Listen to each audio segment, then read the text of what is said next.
அனைவருக்கும் வணக்கம். நம்ம எல்லோருடைய வீட்லேயும் பார்த்தீங்கன்னா, இந்த ஒரு 3 விளக்குகளை நம்ம தவறாமல் ஏற்றுவோம். அதாவது குத்து விளக்கு, காமாட்சி அம்மன் விளக்கு, இல்லைனா அகல் விளக்கு. இப்படி இந்த 3 விளக்குகளை நம்ம ஏற்றுவதற்கு பின்னாடி இருக்கக்கூடிய பலன்களை தான் என்ற பதிவில் நம்ம தெரிந்து கொள்ள போகிறோம். ஒவ்வொரு அகல் தீபம், குத்து விளக்கு, காமாட்சி அம்மன் விளக்கு இப்படி 3 தீபத்திற்குமே பார்த்தீங்கன்னா ஒவ்வொரு விதமான பலன்கள் உண்டு அப்படிங்கிறதான். இதில் நீங்கள் எந்த தீபத்தை உங்களுடைய வீட்டில் ஏற்றுதீங்க, அதனுடைய பலன்கள் என்ன, அதை எப்படி முறைப்படி ஏற்றணும் அப்படிங்கிற ஆன்மீகம் சார்ந்த முழு விஷயங்களை தான் நம்ம இன்றைக்கு தெரிந்து கொள்ள போகிறோம். இந்த பதிவை முழுவதுமாக பாருங்கள். இதில் நீங்கள் எந்த விளக்கு ஏற்றுதீங்களோ அதை நீங்கள் இதில் டச் பண்ணியிருப்பீங்க. அதனுடைய பலன்களையும் நம்ம இந்த பதிவின் மூலமாக தெரிந்து கொள்ளலாம். நம்மளுடைய சேனலுக்கும் முதன்முறையாக வரவங்க சப்ஸ்கிரைப் பண்ணி வச்சுக்கோங்க. மறக்காமல் உங்களுடைய நண்பர்களுக்கும் இந்த பதிவானதை பகிர்ந்து கொள்ளுங்கள். முதல் தீபம் பார்த்திங்கன்னா அகல் விளக்கு. நம்மளுடைய முன்னோர்கள் காலத்திலேருந்து பாரம்பரியமான முறையில் மண்ணால் செய்யப்பட்ட விளக்கிற்கு பார்த்திங்கன்னா எதுவுமே ஈடு இணை இல்லை அப்படிங்கிறதான். இயற்கையாக கிடைக்கப்படும் மண்ணால் கொண்டு செய்யப்படும் அகல் விளக்கு அளப்பரிய அந்த பலன்களை கொடுக்கும். அகல் விளக்குகளை பார்த்திங்கன்னா நவகிரகங்களை தத்துவமாக தன்னுள்ளே அடக்கியுள்ளது அப்படிங்கிறதான் ஒரு நிதர்சனமான உண்மை. அதாவது அகல் விளக்கில் எரியக்கூடிய அந்த தீபச் சுடராக இருக்கட்டும், திரியாக இருக்கட்டும், அந்த திரி எரிஞ்சு முடிஞ்சதுக்கப்புறம் அதில் வரக்கூடிய அந்த கருமை, அந்த விளக்கு, அதில் ஊற்றக்கூடிய எண்ணெய் இப்படின்னு எல்லாத்திற்கு பின்னாடியுமே நவகிரகங்களின் பலன் இருக்குது அப்படிங்கிறது ஒரு அளப்பரியவற்ற ஒரு சாஸ்திர உண்மையாகவே இருக்கின்றது.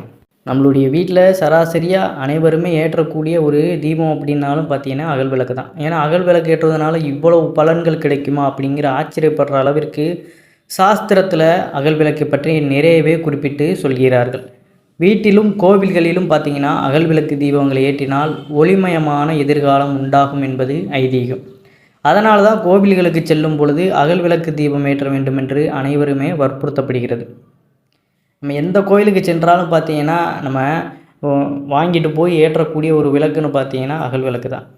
ஏன்னா முதல்ல நம்ம வீட்டில் ஏற்றக்கூடிய அந்த காமாட்சி அம்மன் விளக்கு குத்து விளக்காக இருந்தாலும் கோவில்களுக்கு சென்று ஏற்றக்கூடிய இந்த அகல் விளக்கிற்கு என்று பார்த்திங்கன்னா ஒரு தனி சிறப்பு உண்டு.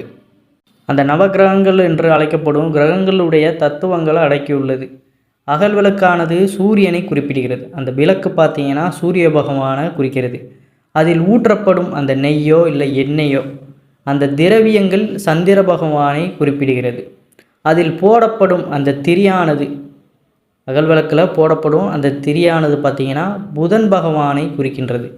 தகதகவனை எரியும் அந்த ஜுவாலை பார்த்திங்கன்னா அந்த நெருப்பு சுடர் செவ்வாய் பகவானையும், அதனுடைய கீழே விழும் நிழல், அந்த தீபச் சுடர்லேருந்து கீழே விழும் பார்த்திங்கன்னா அந்த நிழல், அது ராகு பகவானையும் குறிப்பிட்டு கூறுகிறது. அந்த நெருப்பில் எரிந்து கொண்டிருக்கும் பொழுது அந்த மஞ்சள் நிறமாக ஒன்று தெரியும் பார்த்திங்களா, அது குரு பகவானையும், விளக்கு தீபம் அணைந்து முடிந்த பின்பு கிடைக்கும் கரியானது சனி பகவானையும் குறிக்கின்றது. தீபத்திலிருந்து பரப்பும் வெளிச்சம் பார்த்திங்கன்னா ஞானத்தை, அதாவது கேது பகவானையும் குறிப்பிடுகிறது. சுக்கிர பகவான் தான் நம் ஆசைகளுக்கு காரணம், ஆசைகளே நம் துன்பத்திற்கு காரணம் என்று புத்தர் கூறுகிறார். அந்த வகையில் தான் சுக்கிர பகவான் அகல் விளக்கு தீபம் எரிய எரிய குறைந்து கொண்டே வருவது அப்படிங்கிறது. அதாவது நம்ம அகல் விளக்கு தீபத்தை ஏற்றி எந்த அளவுக்கு வழிபாடு செய்கிறோமோ அந்த அளவுக்கு நம்மளுடைய தேவையில்லாத அந்த மாய ஆசைகள் அப்படிங்கிறது நம்மிடமிருந்து குறைந்து விடும் அப்படிங்கிறது தான். அந்த மாய ஆசைகள் குறைந்துட்டாலே மனிதனுக்கு நிம்மதியான வாழ்க்கை கிடைத்துவிடும் அப்படிங்கிறது. நம்ம எந்த அளவிற்கு ஆசைகளை குறைத்து கொள்கிறோமோ அந்த அளவிற்கு வாழ்வும் நமக்கு நல்லபடியாக இருக்கும் என்பதை உணர்த்தவே அகல் விளக்கு தீபமானது ஏற்றப்படுகிறது. அகல் விளக்கு தீபத்திற்கு பின்னாடி இருக்கக்கூடிய தாற்பயம் பார்த்திங்கன்னா இதுதான். அகல் விளக்கில் இத்தனை நவகிரகங்களும் அடங்கியுள்ளதுனால நவகிரக தோஷங்கள் நீங்குவதற்கும் பார்த்திங்கன்னா அகல் விளக்கு தீபத்தை தொடர்ந்து கோவில்களில் ஏற்றி வருவது சிறந்த பலனை நமக்கு கொடுக்கும். மேலும் பார்த்திங்கன்னா நம்ம விளக்கேற்றும் பொழுது அந்த நவகிரகங்களுக்கென்று மந்திரங்களும் இருக்கின்றது. நமக்கு எந்த நவகிரகங்களுடைய தோஷம் நீங்கணும் அப்படின்னு அவர்களுடைய அந்த மந்திரங்களை உச்சரித்து விட்டு ஏற்றினால் சகல சம்பத்துகளும் நமக்கு உண்டாகும். தோஷங்கள் நீங்க இது மிகச்சிறந்த ஒரு பரிகாரமாக இந்த அகல் விளக்கு தீபம் ஏற்றுவது நமக்கு இருக்கின்றது. அகல் விளக்கு ஏற்றும் பொழுது எப்பொழுதுமே பார்த்திங்கன்னா மண்ணால் செய்யப்பட்ட அகல் விளக்கு நம்ம ஏற்றும் பொழுது அதில் 2 திரியை நல்லா முறுக்கி போட்டு ஏற்றணும். ஒரு தீ போட்டு ஒற்றை எண்ணிக்கையில் ஏற்றக்கூடாது. 2 திரிகளை போட்டு தான் ஏற்றுவது முறையாக கருதப்படுகிறது. அதே போல் பார்த்திங்கன்னா நம்ம அகல் விளக்கு தீபத்தை ஏற்றி அது எரிந்து முடித்ததற்கப்புறம் அதில் அந்த திரியில் பார்த்திங்கன்னா ஒரு கருமை நிற சாம்பல் நமக்கு கிடைக்கும். அந்த சாம்பலை எடுத்து நம்ம நெற்றியில் சனி பகவானை நினைத்து கொண்டு பூசிக்கொள்ளும் பொழுது பார்த்திங்கன்னா சனி தோஷத்தால் நம்மளுடைய வாழ்க்கையில் பிரச்சனைகள் ஏற்பட்டாலும் சரி, இல்லை நம்மளை பிடித்திருந்த அந்த தரித்திரங்கள் பீடைகள் அனைத்துமே ஒளியும் வகையில் அந்த அகல் விளக்கில் இருக்கக்கூடிய அந்த கருமை நிற சாம்பல் நமக்கு நல்ல ஒரு நேர்மறை ஆற்றலை உட்கிரகிக்கும் வகையில் செயல்படும். வீட்டில் இருக்கும் எதிர்மறை ஆற்றல்களும் விளங்க தினம்தோறும் அகல் விளக்கில் தீபத்தை ஏற்ற வேண்டும். டெய்லி பார்த்திங்கன்னா நம்ம வீட்டில் இந்த அகல் விளக்கு தீபத்தை சும்மா ஏற்றி கொண்டு வந்தாலே அதுவே நம்மளுடைய வீட்டில் நேர்மறை ஆற்றலை அதிக பெருக்க செய்யும். எதிர்வினைகளும் நம்மை வீட்டை விட்டு வெளியேற்றுவதற்கு இது மிகுந்த ஒரு உன்னத பலனை கொடுக்கக்கூடியதாக இருக்கும். எப்பொழுதும் வீட்டின் நிலைவாசல்லையும் பார்த்திங்கன்னா குலதெய்வம் குடியிருப்பதனால அங்குமே 2 அகல் விளக்குகளை ஏற்றி வைப்பது அவர்களின் அருளை நமக்கு பரிபூர்ணமாக பெற்றுக் கொடுக்கும். இப்படி அகல் விளக்கை பற்றி பார்த்திங்கன்னா நிறைய கருத்துக்கள் சாஸ்திரங்களை குறிப்பிட்டு கூறப்பட்டுள்ளன. அதனால் தினந்தோறுமே பார்த்திங்கன்னா காலையிலேயோ மாலையிலேயோ உங்கள் வீட்டில் அகல் விளக்கு தீபத்தை ஏற்றி வைப்பது நல்ல ஒரு பலனை கொடுத்து கொண்டே இருக்கும் அப்படிங்கிறதான். கோவில்களுக்கு சென்றாலும் அங்கு நீங்கள் அகல் விளக்கை தனியாக வாங்கிட்டு போய் தீப்பெட்டியும் தனியாக நீங்கள் எடுத்துகிட்டு போய் அங்கே நீங்களாக பார்த்தீங்கன்னா எண்ணெய் ஊற்றி இந்த அகல் விளக்கு தீபத்தை ஏற்றிட்டு வரணும். நம்ம என்றைக்கு கோயிலுக்கு சென்றாலும் நம்மளாக தான் எல்லா பொருட்களையும் வாங்கி அங்கே ஏற்றணுமே தவிர யாரிடமும் இந்த தீபத்தை பார்த்திங்கன்னா எண்ணெயோ இல்லை தீப்பெட்டியோ இல்லை அடுத்த விளக்குலேருந்து ஏற்றுவதோ அப்படிங்கிற விஷயங்களில் ஈடுபடக்கூடாது. எல்லாம் நம்ம முறைப்படி வாங்கிட்டு போயிடணும்.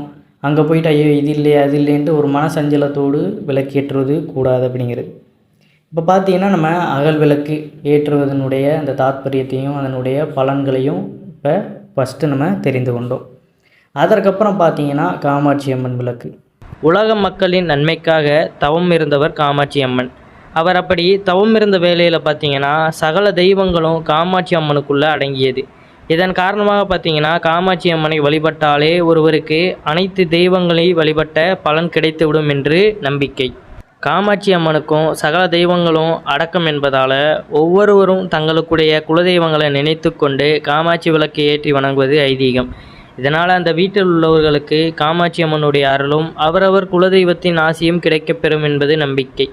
காமாட்சி அம்மனுடைய விளக்கு ஏற்றும் பொழுது நம்மளுக்கு காமாட்சி அம்மனோட சேர்த்து நம்மளுடைய குலதெய்வங்கள் இஷ்ட தெய்வங்கள் இப்படி எந்த ஒரு தெய்வங்களாக இருந்தாலும் அவர்களுடைய அருளும் பரிபூர்ணமாக கிடைக்கும் அப்படிங்கிறது ஐதீகம். நம்ம நம்பிக்கையுடன் ஏற்றி வழிபடும் பொழுது பார்த்திங்கன்னா நமக்கு எல்லாமே நல்லதாக தான் நடக்கும் அப்படிங்கிறதையும் இதில் கூறுகின்றனர். ஒரு சிலருக்கு தங்களுடைய குலதெய்வம் எது என்பது தெரியாமல் இருக்கலாம். அப்படிப்பட்டவர்கள் பார்த்திங்கன்னா காமாட்சி அம்மனை குலதெய்வமாக நினைத்து கொண்டு நீயே என் குலதெய்வமாக இருந்து என் குலத்தை காப்பாற்றின வாங்கியபடி விளக்கேற்றி வழிபடுவார்கள். அதற்கு காமாட்சி தீபம் என்று பெயர். அனைத்து தெய்வங்களின் அருளையும் ஒன்றாக பெறுவதற்காக தான் திருமண சமயங்களில் கூட மணமக்கள் கையில் காமாட்சி விளக்கை ஏந்தி கொண்டு ஒன்றாக வலம் வர சொல்கின்றனர். இப்படி காமாட்சி அம்மனை அவர்கள் ஏந்தி கொண்டு வரும்பொழுது பார்த்திங்கன்னா அனைத்து தெய்வங்களுடைய அருளுமே அவர்களுக்கு கிடைத்து விடுகிறது. திருமணமாகி கணவன் வீட்டிற்கு செல்லும் மணப்பெண் அங்கு முதலில் காமாட்சி விளக்கை ஏற்றுவதற்கும் இதுதான் காரணம். அதோட காமாட்சி விளக்கில் குலதெய்வமும் இருந்து அருள் புரிவதால் முதலில் அந்த விளக்கை ஏற்றுவதன் மூலம் அவர்களின் குலம் தலைத்து வளரும் என்பது நம்பிக்கை. முதல்ல ஒரு குடும்பத்தில் திருமணம் நடந்து அந்த வீட்டுக்குள்ளே அந்த பெண்ணானப்பட்ட மகாலட்சுமி அப்படிங்கிறவங்க வரும்பொழுது பார்த்திங்கன்னா அந்த காமாட்சி அம்மன் விளக்கை ஏற்றி வழிபாடுகள் செய்யும் பொழுது இன்னும் அவர்களுக்கு இதுவரை அவர்கள் குடும்பம் கஷ்டத்தில் இருந்தாலும் சரி, இல்லை ஏதாவது ஒரு பிரச்சனை பிணியலில் சிக்கியிருந்தாலும் சரி, இதற்கப்புறம் அவர்களுடைய குடும்பமானது தலை ஓங்கி நல்லபடியாக நற்செயல்களுடன் நல்ல வாழ்க்கை முறையை வாழ்வார்கள் அப்படிங்கிறது ஐதீகம். மங்கள பொருட்களில் இந்த காமாட்சி அம்மன் விளக்கும் ஒன்று. காமாட்சி விளக்கு புனிதமானது. இதில் கஜலட்சுமியின் உருவமும் பொறிக்கப்பட்டிருக்கும். இது எல்லா வீடுகளிலுமே இருக்க வேண்டிய விளக்கு. பூஜைக்கு முன் பூவும் பொட்டும் வைத்து மங்களத்துடன் தீபமேற்றி தினமும் வழிபட்டு வந்தால் வறுமை நமக்கு விலகும். மணப்பெண்ணுக்கு சீர்வரிசைகள் தரும்போது காமாட்சி அம்மன் விளக்கும் 2 குத்து விளக்குகளும் அவசியம் வழங்குவார்கள். சிலர் தம் முன்னோர்கள் ஏற்றிய காமாட்சி அம்மன் விளக்கு சுடர் தொடர்ந்து நிலைத்து எரியும்படி கவனித்து கொள்கின்றனர். பல குடும்பங்களில் பரம்பரையாக காமாட்சி அம்மன் விளக்குகளை பாதுகாப்பாக வைத்திருப்பார்கள். புதுமனை புகும்போதும் மணமக்கள் மணப்பந்தலை வலம் வரும்போதும் எல்லா இருள்களையும் நீக்கியபடி அருள் ஒளியை அனைவருக்கும் அருளியபடி முன்னால் பக்தியுடன் ஏந்தி செல்லப்படும் விளக்கு இந்த காமாட்சி அம்மன் விளக்கு மட்டும்தான். விளக்குகளை நன்றாக கழுவி அதனை சுத்தமான தாம்பூலம் அல்லது பலகையில் மட்டுமே வைக்க வேண்டும். பூஜைக்கு உடைந்த கீறல் விழுந்த விளக்குகளை பயன்படுத்தக்கூடாது. திரி ஏற்றிய பின்பு விளக்கு அசையாமல் பார்த்து கொள்ள வேண்டும். விளக்கிற்கு பூமாலை மற்றும் மங்கள கயிறை சூட்டலாம். சுடலிருந்து பத்தி சூடத்தை கண்டிப்பாக கொளுத்தக்கூடாது. எண்ணெயை அடிக்கடி ஊற்றாமல் முதலிலேயே நிரப்பி ஊற்றிக்கொள்ள வேண்டும். திரிகள் புதிதாகவும் கெட்டியானதாகவும் இருக்க வேண்டும். வீடுகளில் பூஜை செய்யும் பொழுது பார்த்திங்கன்னா விளக்கை கிழக்கு பக்கம் பார்த்து வைத்து அதற்கு வலப்புறத்தில் வடக்கு முகமாக அமர்ந்து கொள்ள வேண்டும். அவ்வாறு அமர்ந்து கொண்டு நம்மளுடைய தேவைகளையும் கஷ்டங்களையும் நம்ம இறைவனிடம் சொல்லி அதை போக்கும் வகையில் நம்ம பூஜைகள் செய்யும் பொழுது அது நமக்கு கட்டாயம் நிறைவேறும் அப்படிங்கிறது ஐதீகம். விளக்குகளை தீக்குச்சியால் நேராக பற்ற வைக்காமல் துணை விளக்கின் உதவியோடு மட்டுமே ஏற்ற வேண்டும். பூஜை முடியும் வரை ஸ்லோகங்களை எல்லோரும் சேர்ந்து ஒரே மாதிரியான குரலில் சொல்லிக்கொண்டே இருங்கள். ஒருவர் உயர்த்தியும் ஒருவர் தாழ்த்தியும் குரல் கொடுக்கக்கூடாது.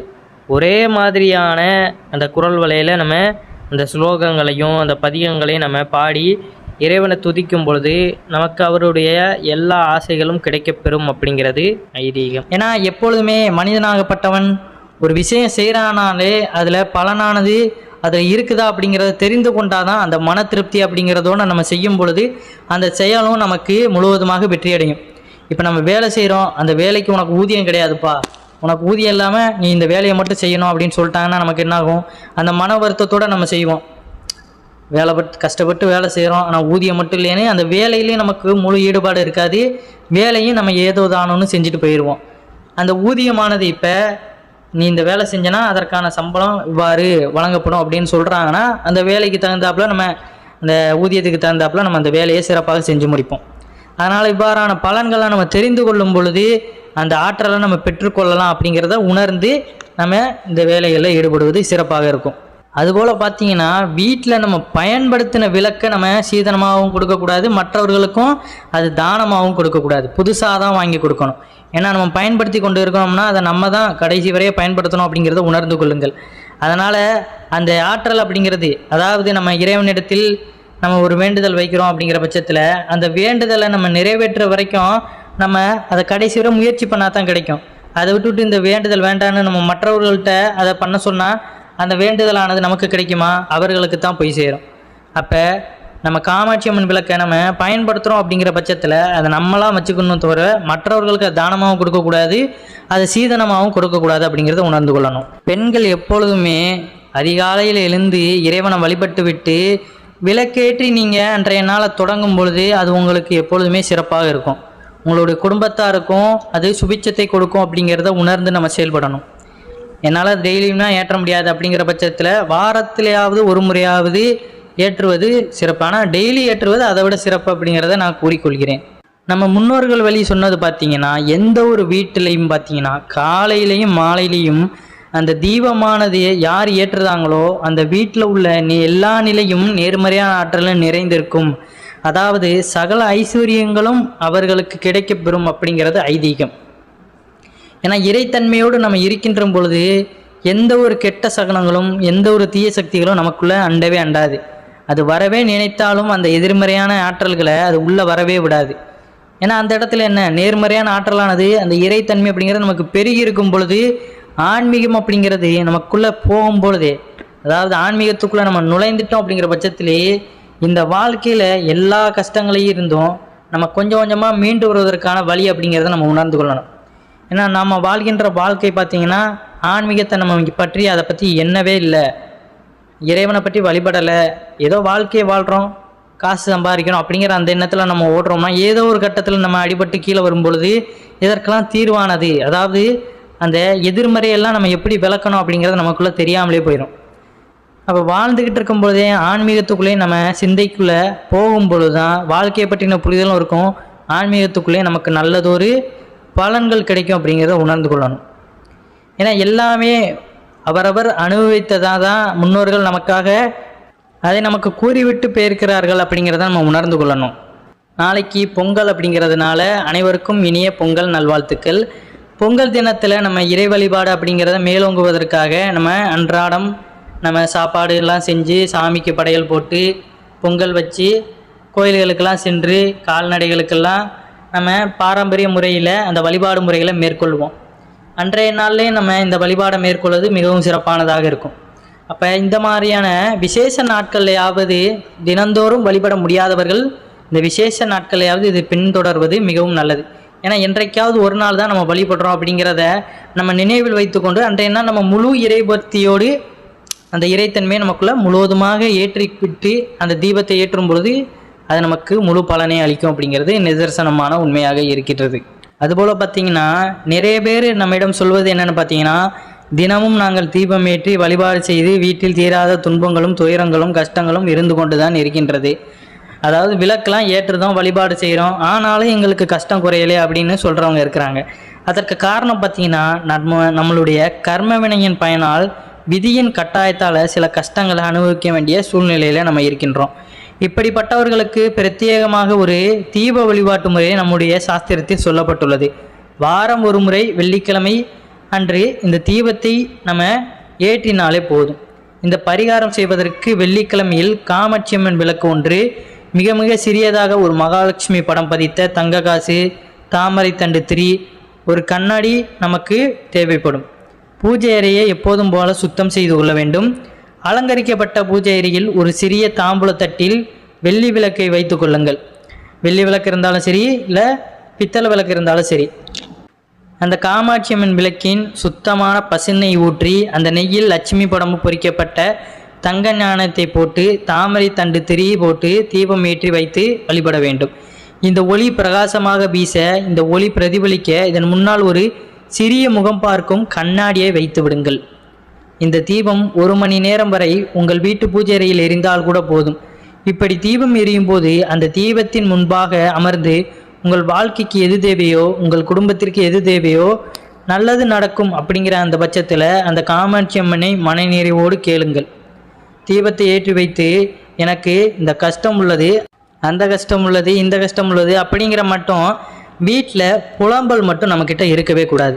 உங்களுக்கு என்ன விஷயங்கள் நல்லதாக தேவைப்படுகிறதோ அதை வேண்டுதலாக அம்பாளிடம் சொல்லுங்கள். நிச்சயமாக உங்கள் வாழ்க்கையில் இருக்கும் கஷ்டங்கள் அனைத்தும் படிப்படியாக குறைந்து நல்ல மாற்றங்களை நீங்கள் உணர்வதை நீங்கள் காண்பீர்கள். அதற்கு அடுத்தபடியாக பார்த்தீங்கன்னா குத்துவிளக்கு. குத்துவிளக்கு என்பது சிவன், விஷ்ணு, பிரம்மா என்ற மும்மூர்த்திகளின் வடிவமாக திகழ்கிறது. விளக்கின் அடிப்பகுதி பார்த்திங்கன்னா பிரம்மாவும், நடுத்தண்டு பகுதி விஷ்ணுவும், நெய்யேந்தும் அகல் விளக்கு அந்த பகுதி பார்த்திங்கன்னா சிவனாகவும் கருதப்படுகின்றது. அதற்கு மேலுள்ள பகுதி மகேஸ்வரன், சிகரமாக உள்ள உச்சி பகுதி பார்த்திங்கன்னா சதாசிவன். விளக்கின் சுடர் பார்த்திங்கன்னா லக்ஷ்மி தேவியாகவும், அதனுடைய ஒளி பார்த்திங்கன்னா சரஸ்வதி தேவியாகவும், அதனுடைய வெப்பம் பார்த்திங்கன்னா பார்வதி தேவியாகவும் கருதப்படுகின்றது. குத்துவிளக்கில் உள்ள 5 முகங்களும் நமது ஐம்புலன்களையும் நிலம், நீர், நெருப்பு, காற்று, ஆகாயம் எனப்படும் பஞ்சபூதங்களையும் குறிக்கும் என்பது சிலர் கூறும் விளக்கம்.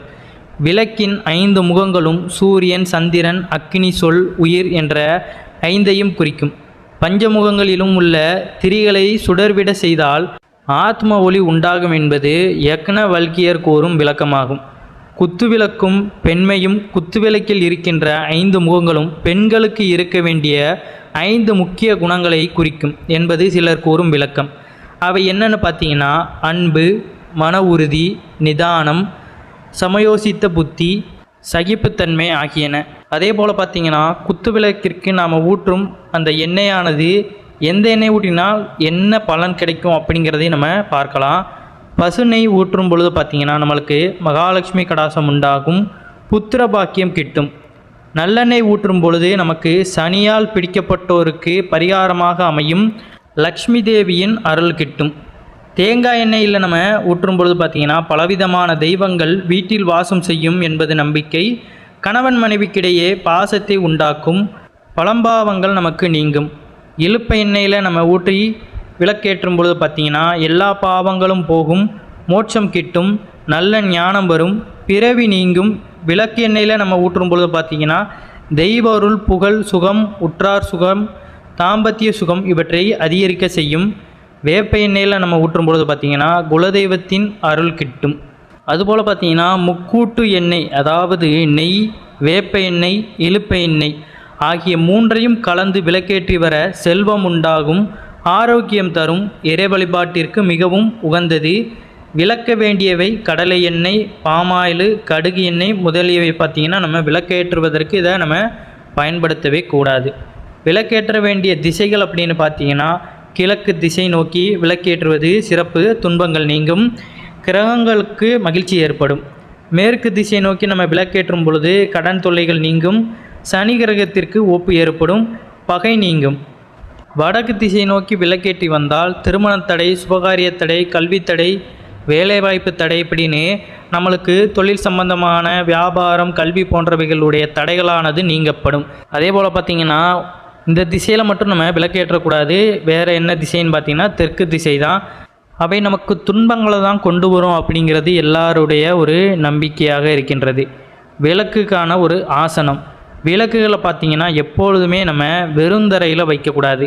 அவற்றை வெள்ளி, செம்பு, பித்தளை, பஞ்சலோகம் முதலியவற்றான ஒரு தாம்பலத்தில் மீதே வைக்க வேண்டும், அல்லது மரத்திலான பலகை மீதாவது விளக்கே நம்ம ஏற்றி வைக்க வேண்டும். சில வீடுகள்லாம் பார்த்திங்கன்னா விளக்குக்கு நம்ம குத்து விளக்காகவே ஒரு திண்டு மாதிரி நம்ம செஞ்சு வச்சுருப்போம், அதில் கூட நம்ம வைக்கலாம். அதனால் பார்த்திங்கன்னா எப்போதுமே அதை வெறுந்தரையில் நம்ம வைக்கக்கூடாது. அதுபோல் பார்த்திங்கன்னா எந்த ஒரு விளக்காக இருந்தாலுமே நம்ம அதிகாலையில் ஏற்றுவது, அதாவது காலை 3 மணி முதல் 5 மணிக்குள்ளே விளக்கேற்ற வேண்டும் அப்படிங்கிறது சொல்லுவது.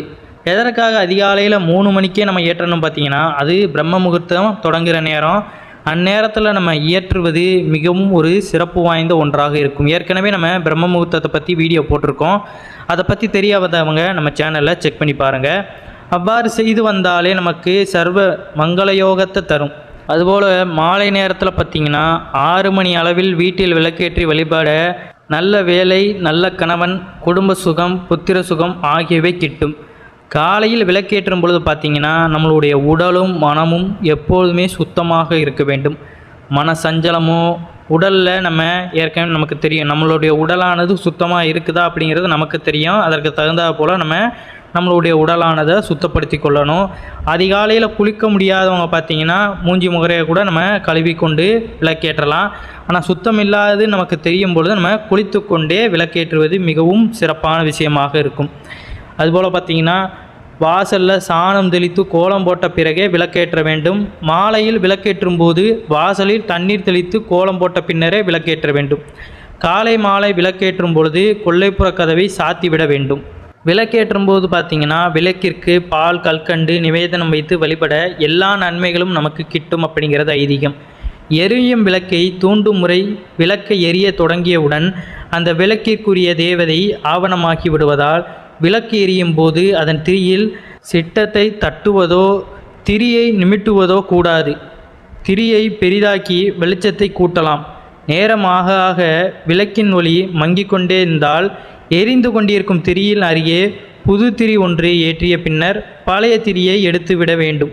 விளக்கை குளிர வைக்கும் முறை, விளக்கேற்றினால் எண்ணெய் முழுவதும் தீர்ந்து விளக்கு தானாக அணையும் வரை நம்ம விட்டு விடுகின்றோம். அது தவறு. விளக்கு ஏற்றியிருந்தவாறே அதனை குளிர வைக்கும் வரை விளக்கில் எண்ணெய் இருந்து கொண்டே இருக்க வேண்டும். விளக்கை வாயால் ஊதியோ வெறுங்கையால் அணைக்கக்கூடாது. விளக்கை குளிர வைக்க வேண்டுமானால் திரியில் அடிப்பகுதியில் பின்புறமாக இழுக்க வேண்டும். அப்படி இல்லை அப்படிங்கிற பட்சத்தில் பார்த்திங்கன்னா நம்ம புஷ்பத்தால் கூட அணைக்கலாம். அப்போது தீச்சுடர் சிறிது சிறிதாக குறைந்து திரி எண்ணெயில் அமிழ்ந்து விளக்கு குளிரும். இது பார்த்திங்கன்னா எல்லார் வீட்லேயுமே பண்ணுறது. அதாவது விளக்கை குளிர்விப்பது அப்படிங்கிறது பார்த்திங்கன்னா நிறைய வீடுகளில் நம்ம திரி அப்படியே மெல்ல உள்ளே இழுத்து கூட குளிர்விப்பது உண்டு. இப்படியும் நம்ம குளிரச் செய்யலாம், இல்லைன்னா நம்ம புஷ்பத்தால் குளிரச் செய்யலாம்.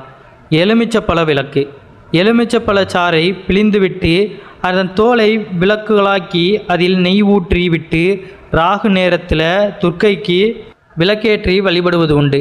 இதனால் பார்த்திங்கன்னா நமக்கு திருமண தடைகள் நீங்கி திருமணம் கைகூடும் என்பது நம்பிக்கை. விளக்கின் திரியின் நன்மைகள்: பருத்தி பஞ்சினால் ஆன திரி நல்லவே அனைத்தும் செய்யும். இலவம் பஞ்சினால் திரிக்கப்பட்ட திரி பார்த்திங்கன்னா சகல பாக்கியத்தையும் தரும். தாமரை தண்டி நூலால் திரிக்கப்பட்ட திரியானது முற்பிறவியில் செய்த பாவத்தை போக்கும். செல்வம் நிலைத்து நிற்கும். வாழைத்தண்டி நாரினால் உருவாக்கப்பட்ட திரியை பயன்படுத்துவதால் குழந்தை செல்வம் உண்டாகும். தெய்வ குற்றம், குடும்ப சாபம் முதலியவை நீங்கி சாந்தி உண்டாகும். குலதெய்வ குறைபாடு நீங்கும். வெள்ளை எருக்கன் பட்டையில் திரித்த திரியால் பெருத்த செல்வம் தரும். பேய் பிடித்தவர்களுக்கு அதன் தொல்லைகள் நீங்கும். புது மஞ்சள் சேலை அண்டால் செய்யப்பட்ட திரி அம்மன் அருள் கிட்டும். வியாதிகள் குணமாகும். காற்று சேட்டைகள் நமக்கு நீங்கும். சிவப்பு நிற சேலை துண்டினால் திரிக்கப்பட்ட திரி திருமண தடை நீங்கும். மலட்டுத்தன்மை நீங்கும். பிசாசுகள் தொல்லைகள், செய்வினைகள், எதிர்வினையான ஆற்றல்கள் நம்மை விட்டு விலகி போகும். பன்னீர் விட்டு காய வைத்து புது வெள்ளை துணியால் திரிக்கப்பட்ட திரி உத்தம பலன்களையும் அத்தனையும் கிடைக்கும். விளக்கு பூஜைக்கு ஏற்ற நாட்களை நம்ம பார்க்கலாம். வெள்ளிக்கிழமை, கார்த்திகை, திருவாதிரை, பூரம், விசாகம், திருவோணம் ஆகிய நட்சத்திரங்கள், பௌர்ணமி, அமாவாசை, சதுர்த்திதி, பஞ்சமி திதி, ஏகாதசி திதி, நவராத்திரி, சிவராத்திரி, ஆடி செவ்வாய், ஆடி வெள்ளி, தை செவ்வாய், தை வெள்ளி இந்த விசேஷமான நாட்களில் பார்த்திங்கன்னா நம்ம விளக்கு பூஜைகள் செய்வது மிகவும் பிரசித்தி பெற்றது, மிகவும் சிறப்பு வாய்ந்தது. இந்த நாட்களில் நமக்கு இறையருள் அப்படிங்கிறது மிகுதியாக கிடைக்கும். ஆகிய நாட்களுக்கு பூஜைக்கு ஏற்ற நாட்களாக வெள்ளி செவ்வாய்க்கிழமைகளில் பெண்கள் கூட்டு வழிபாடாக விளக்கு பூஜை செய்வது மிகுந்த நன்மைகளை நமக்கு தரக்கூடியதாக இருக்கும். அனைவரும் என்றும் இறையருள் பற்றி நலமுடன் வாழ வேண்டும். இந்த பதிவு உங்களுக்கு பிடிச்சதுன்னா இதுபோல் இன்னும் பல தகவல்களை தெரிந்து கொள்வதற்கு நம்மளுடைய சேனலை சப்ஸ்கிரைப் பண்ணி இந்த வீடியோவுக்கும் மறக்காமல் ஒரு லைக் பண்ணிடுங்க. நன்றி, வணக்கம்.